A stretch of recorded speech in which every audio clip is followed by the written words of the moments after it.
ఆడవాళ్ళందరూ కూడా అన్ని విధాల మందు దాగి వాళ్ళ ప్రవర్తనలు అవన్నీ కూడా ప్రజలకి తెలియపరుస్తున్నారు.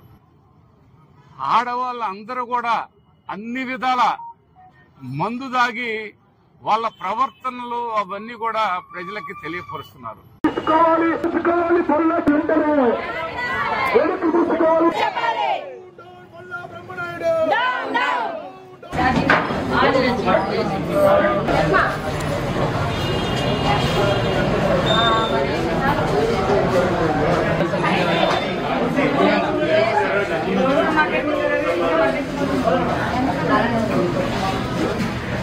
ఆడవాళ్ళ మీద తాగుబోతులు నియోజకవర్గంలో అందరు తాగుబోతులు ప్రవర్తన మారింది అని మాజీ శాసనసభ్యులు బల్లా బ్రహ్మనాయుడు గారు మమ్మల్ని కించపరిచే విధంగా మాట్లాడారు. ఇది మేము సహించలేని విషయము. అనుచిత వ్యాఖ్యల్ని మేము ఖండిస్తున్నాము. మేము ర్యాలీ చేశాము, మీ కంప్లైంట్ ఇస్తున్నాం. దాని మీద మీరు చర్యలు తీసుకొని కూడా వెనక్కి తీసుకునే మేము కంప్లైంట్ ఇస్తున్నాం. ఆడవాళ్ళందరూ కూడా అన్ని విధాల మందు దాగి వాళ్ళ ప్రవర్తనలు అవన్నీ కూడా ప్రజలకి తెలియపరుస్తున్నారు. అందరికీ నమస్కారం. ఈరోజు మేము మహిళలందరం కలిసికట్టుగా వచ్చామంటే భారతదేశంలో కని విని ఎరుగని రీతిలో మన మహిళలంటే ఒకప్పటి నుంచి ఇప్పటి వరకు కూడా ప్రత్యేకమైన గౌరవ సాంప్రదాయాలకి ప్రతీకలుగా వరల్డ్ మొత్తం చూస్తారు. అటువంటి భారతదేశంలో పుట్టిన మహిళల పట్ల అనుచిత వ్యాఖ్యలు చేసిన మాజీ ఎమ్మెల్యే బల్లా బ్రహ్మనాయుడు గారు అనుచిత వ్యాఖ్యలు చేశారు. ఇది మేము ఏమాత్రము వదలము. ఎందుకంటే ఇంత దారుణంగా కొంతకాలంగా బ్రహ్మనాయుడు గారే కాదు, వైసీపీలో ఉన్న వాళ్ళు ఒకప్పుడు గౌరవ సభని కౌరవ సభగా మార్చారు.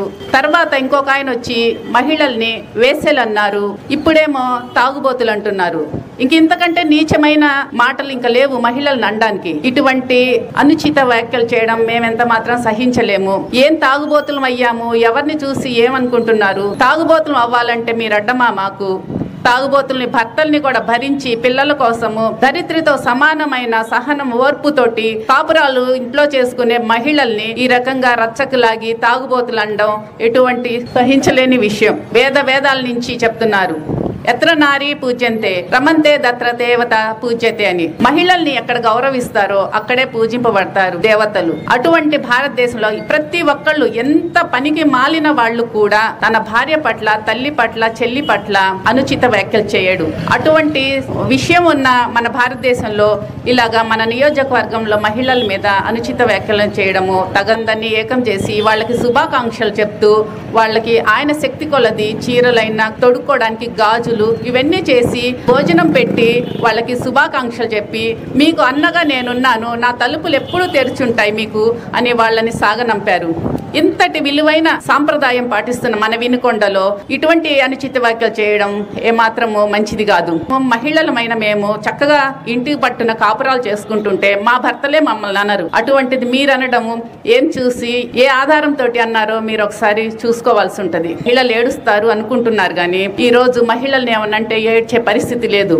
మహిళలం మేమింత స్థాయికి వచ్చాము అంటే రామచంద్రులు మాకు కారణం. రామచంద్రులు అంటే దేవుళ్ళు అనుకునేరు, దేవుళ్ళు కాదు. ఎన్టీఆర్ గారు మాకు సమాన హక్కులు కలిగించిన ఆ రాముడు, ఇప్పుడు చంద్రన్న మాకు ఉచిత బస్సు సౌకర్యం, ఎన్నో ఇంకా మాకు ఉపయోగం అయినవి చదివించడానికి అన్నిటికీ ఆధారం చూపిస్తున్నా ఈ రామచంద్రుల వల్లే మేము ఈ స్థాయికి ఇంత గట్టిగా మాట్లాడగలుగుతున్నాము, నిలబడగలుగుతున్నాము.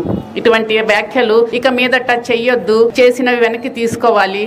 భారత మాత ముద్దు బిడ్డలమైన మేము మా రక్తంలో ఎప్పుడు ఇటువంటి నీచ నికృతి సంస్కృతి మాకు ఎప్పటికీ రాదు.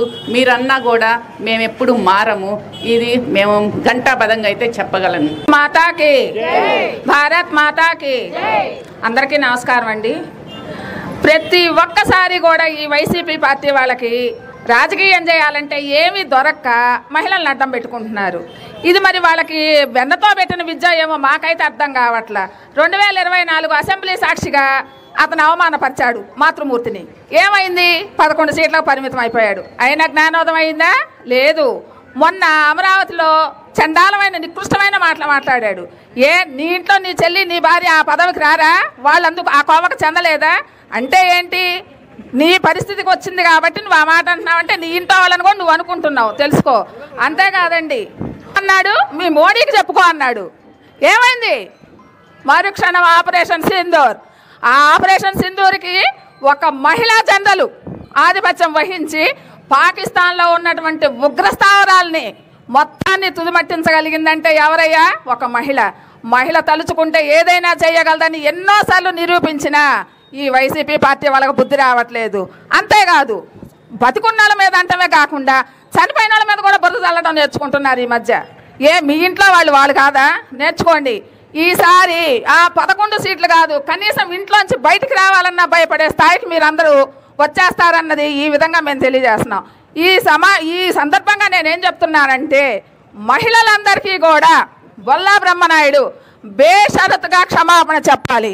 లేదు అంటే అతను ఎంత నికృష్ట స్థాయికి దిగజారిపోతాడో అతనికి ముందు కనిపిస్తుందని ఈ సందర్భంగా నేను తెలియజేస్తున్నాను.